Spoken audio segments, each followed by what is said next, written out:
ये आजादी का अमृत काल का आरंभ है और अगले 25 वर्ष देश के लिए बहुत बहुत आवश्यक है। एडमिरल सिन्हा हर दृष्टि से, सामरिक दृष्टि से, आर्थिक दृष्टि से, सामाजिक दृष्टि से भारत के लिए और आर्थिक दृष्टि से बहुत महत्वपूर्ण। बिल्कुल ठीक कह रहे हैं, ये समन्वय है कि हमारे आर्थिक विकास, ह्यूमन रिसोर्स के विकास और हमारे सामरिक विकास, इन सब चीजों का सम्मिश्रण यहाँ दिखाया जाता है। हर भारतवासी को इसका गर्व होना चाहिए और इसमें पार्टिसिपेट करने के लिए उन्हें हमेशा इसी इच्छा होनी चाहिए, वो प्रतियोगिता में आए और यहाँ पे पूरे देश को अपना प्रदर्शन करें। प्रधानमंत्री नरेंद्र मोदी, उपराष्ट्रपति और रक्षा मंत्री के साथ पहले उपराष्ट्रपति जगदीप धनखड़ जो कि पहले प्रस्थान करेंगे, क्योंकि एक क्रम होता है आने का और वही क्रम होता है जाने का। आपने देखा था उपराष्ट्रपति आए थे, उसके बाद राष्ट्रपति द्रौपदी मुर्मू आई थी, तो जाने के क्रम में पहले राष्ट्रपति गई, अब उपराष्ट्रपति जा रहे हैं। रक्षा मंत्री और प्रधानमंत्री इस समय बातचीत कर रहे हैं। रक्षा मंत्री राजनाथ सिंह जिन्होंने स्वागत किया प्रधानमंत्री का पहले समर स्मारक पे, फिर कर्तव्य पथ पे, और अब प्रधानमंत्री पहले लोगों से मुमकिन है कि मिलेंगे और उसके बाद आगे यहाँ से प्रस्थान होगा।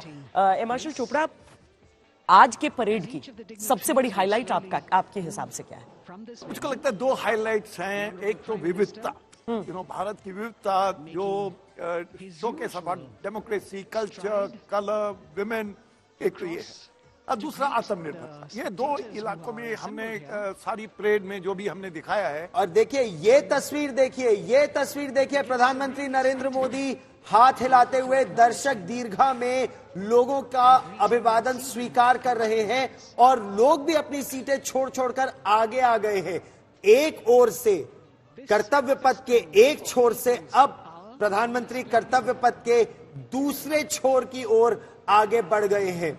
एसपीजी जो उनकी सुरक्षा कर्मी दल है प्रधानमंत्री के साथ इस इलाके में, और हर वर्ष की हम आपको तस्वीरें दिखाएंगे कि दर्शक दीर्घा से भी लोग जाते नहीं हैं, प्रतीक्षा करते रहते हैं कि प्रधानमंत्री औपचारिक परेड के समापन के बाद आगे आएंगे। और बच्चों में उत्साह देखिए ना, हम लोग तो श्वेता और मैं इसको रिपोर्ट कर चुके हैं ग्राउंड से भी और स्टूडियो से भी, किस तरह से लोगों का उत्साह, मोबाइल फोन पर लोग वो तस्वीर कैद कर लेना चाहते हैं, वो क्षण कैद कर लेना चाहते हैं जब प्रधानमंत्री उनका अभिवादन स्वीकार करते हैं।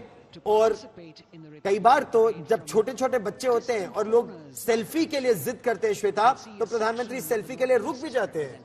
देखिए ना, लोग आगे बढ़कर दूसरी तरफ पलटकर कोशिश कर रहे हैं कि पीएम के साथ फोटो हो जाए, और पीएम भी जानते हैं कि ये एक मौका होता है 26 जनवरी के दिन कि वो लोगों के इतने करीब पहुंचकर कम से कम सामने सामने सबको सबसे मिल पाए।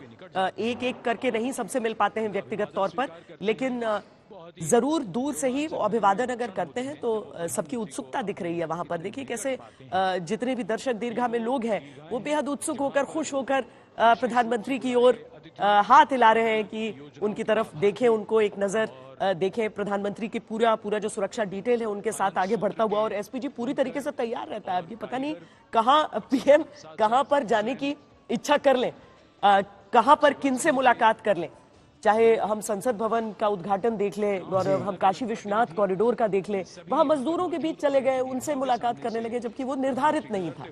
और यही चीज उन्होंने अयोध्या जी में भी की कि वो गए और जो शिल्पी उस कार्य को कर रहे हैं उन पर पुष्प वर्षा की, और ये कहा कि अब तेजी से इस मंदिर का निर्माण को पूर्ण करना है। और यहां आप कर्तव्य पथ पर देख रहे हैं कि राष्ट्र मंदिर बन रहा है। जनरल सहाय इस समय जवानों में जो संतोष होगा, लाल किले पर एक गरम चाय की प्याली अब वो पी रहे होंगे वहां पर। वो जवान मेरे ख्याल से अभी एंटर कर रहे होंगे, बिकॉज 7.5 किलोमीटर का फासला है और एक बड़े लंबे अफसर की फाइनल रिजल्ट है, क्योंकि बड़ा परिश्रम करना पड़ता है और बहुत मेहनत लगती है।